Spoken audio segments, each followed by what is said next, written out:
చాలా డిప్రెస్డ్ మూడ్లో ఉన్నాను సుమా. ఏమైంది సార్? చాలా బాధగా ఉన్నా. నేను సొల్యూషన్ కూడా లేదు, అది కూడా తెలిసిపోతుంది. అట్లీస్ట్ నా బాధ అంటే 10 మందితో పంచుకోవాలని. మన నాటకాల్లో 9 రసాలు చెప్తారు: హాస్య, బీభత్స, కరుణ, శాంత.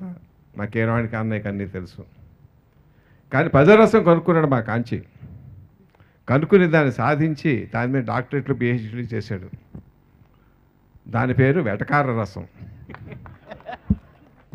ఆడి వెటకార రసంలో ములిగి తేలని వాళ్ళు ఎవరూ లేరు.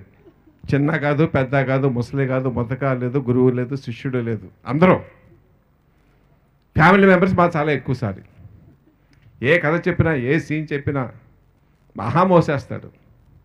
వాడిని తిరిగి మోసే అవకాశం ఎప్పుడు వస్తుందో చూస్తున్నాను. ఇప్పుడు ఈ సినిమా వస్తుంది. మొయ్యాలా అక్కర్లేదా? సినిమా మొయ్యాలంటే తప్పులు ఉండాలి. దాంట్లో తప్పులుంటే సినిమా సరిగ్గా ఆడదు కదా. కాబట్టి కోరుకోలేను. సినిమా హిట్ అవ్వాలి, మోసే అవకాశం లేదు. సో ఏ రకంగా చూసినా ఇక్కడ కూడా ఆడి చేతిలో ఓడిపోయి చాలా డిప్రెషన్లో ఉన్నారు.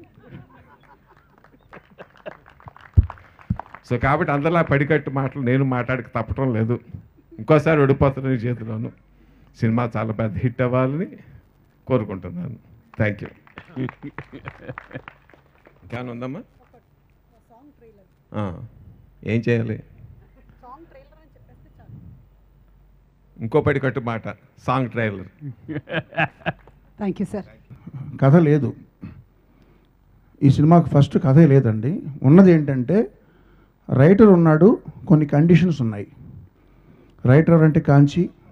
కండిషన్స్ ఏంటంటే మా చిన్నాన్నగారు